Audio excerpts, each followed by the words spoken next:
was 43 when I got laid off, and the strangest part wasn't losing a paycheck, it was losing myself, because for decades, my title was my identity: senior leader, program manager, account executive, expert, the person people came to with the hard questions, someone who mattered in the room. And when that was gone, when I didn't have a meeting to rush to, or a team to lead, or an email signature that validated my existence, I had to answer a question I'd been avoiding my entire career. Who am I without the title? And if that question makes you feel uncomfortable right now, whether you just lost your job, or you might be sitting in your corner office wondering if there's more to life, this video is for you, because what I'm about to share isn't just about surviving job loss. It's about understanding what's really happening when your career identity dies and what becomes possible on the other side.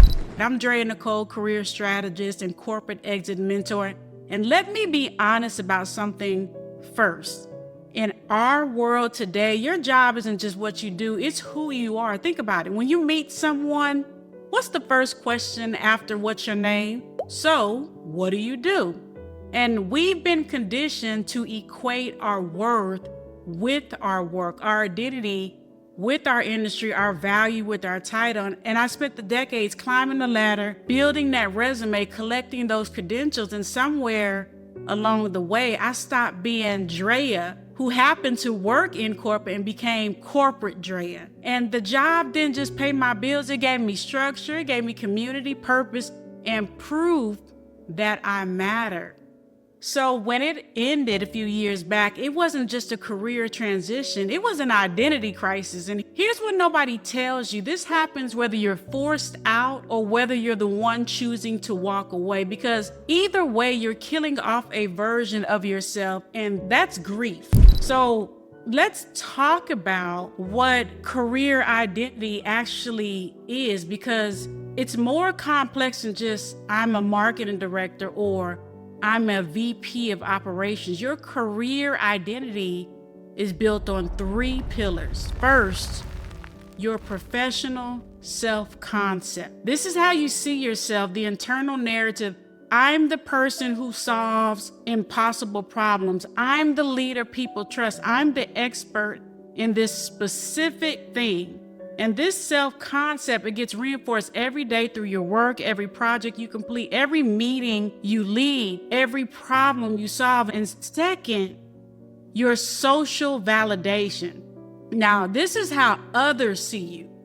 The external proof: your title, your business card, your license plate, the way people introduce you at events, the respect you command when you walk into a room. This is the part that shows up on LinkedIn, the part that makes your family proud, the part that answers what do you do question at the dinner parties. And third, your structural belonging. This is your place in the world, your team, your company, your industry network, the daily rhythms of meetings and deadlines and coffee with colleagues who get it. It's the infrastructure that makes you feel like you belong somewhere. But now here's the thing: when the career ends or when you decide to leave, all 3 of those pillars, they crumble all at once. Your self-concept is suddenly away, your social validation evaporates, and your structural belonging, that's gone. You're not just unemployed, you're unanchored, and that's disorientation. That's what career identity death feels like. So when I went through this, I discovered that career identity death happens in 3 distinct phases, and understanding them helped me stop spiraling and actually start rebuilding. Phase 1 was that initial hit. This is that shock, the shame, the fear. Even if you're the one who chose to leave, there's this moment: oh God, what have I done? For me, it was the morning after my layoff. I woke up and instinctively reached for my phone to check my work emails. And that's muscle memory, except there's no work email, no calendar, no Slack message. It's just silence. And in that silence, this voice in my head whispered, was it me? Did I not do enough? What if I'll never bounce back? And these early emotions, they do create paralysis. You either freeze completely, avoiding your resume, your finances, the reality, or you panic and you start making fear-based decisions or decisions out of desperation. Phase 2 is the fire and the fallout. Now, this is once the shock wears off, the anger comes. If you were laid off, you're mad, you're furious at the company. I gave them everything.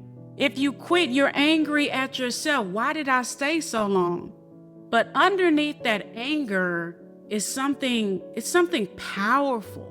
Urgency, drive, this burning need to make something happen. And I remember this phase vividly.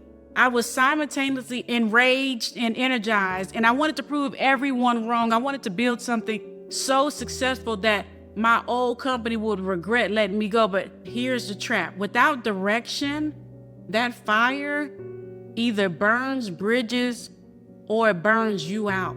Then comes the longest and hardest phase, phase 3, which is grief. You start mourning who you used to be. I miss the version of me that had it all figured out. You start looking at former colleagues still climbing the ladder and think, why them, not me?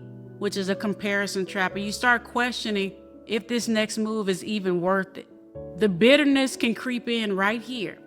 And this is where most people get stuck, because unprocessed emotions leak and they show up as hesitation when you should be confident, desperation when you should be discerning, and resistance when you should be rebuilding. Your layoff or your decision to leave isn't just a career transition. It's emotional residue that quietly runs the show until you deal with it. Now, here's what I wish someone had told me. Career identity death is painful, whether it's forced or you chose it, but there's a critical difference. I read this in a McKinsey article. They discovered something in their 2023 research that should concern every organization. Director level women are leaving corporate at higher rates than ever before. They're outpacing men at the same level.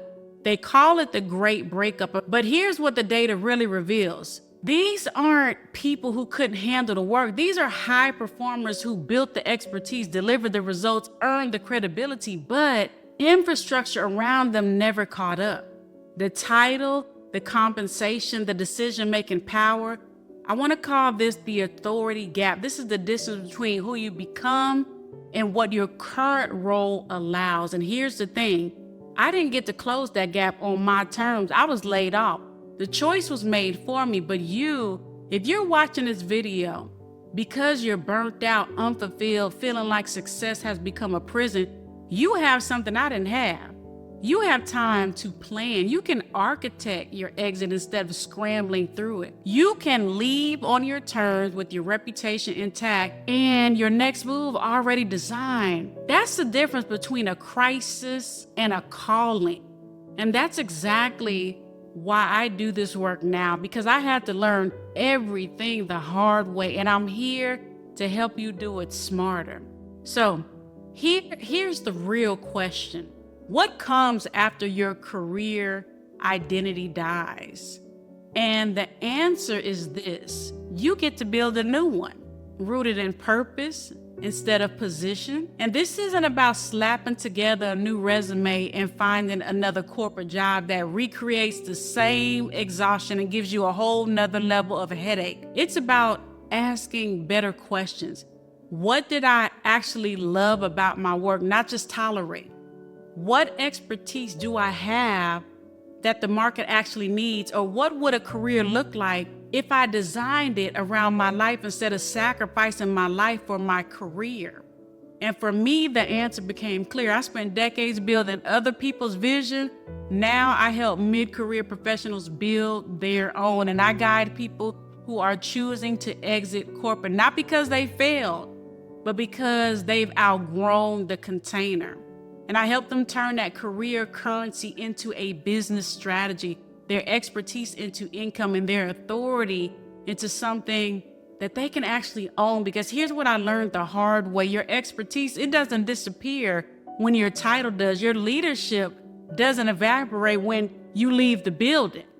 Your value is not determined by who signed your check, and the skills that made you successful in corporate, they're portable, valuable, and when positioned correctly, they become the foundation for something you actually control. Your career identity didn't die so you can shrink. It died so you can expand. So look, I'm not going to lie to you. Losing your career identity, whether it's taken from you or you're the one walking away, it's one of the hardest things you'll ever do. But it's also one of the most clarifying, because on the other side of that grief, you get to ask a question most people never have the courage to ask. Who do I want to be now? Not who my company needs me to be, not who my title says I am, not who I was. Who do I want to become? And that kind of freedom, that's worth fighting for. If you're in this moment right now, if you're facing this identity crisis and wondering what's next, I want you to know you're not starting over.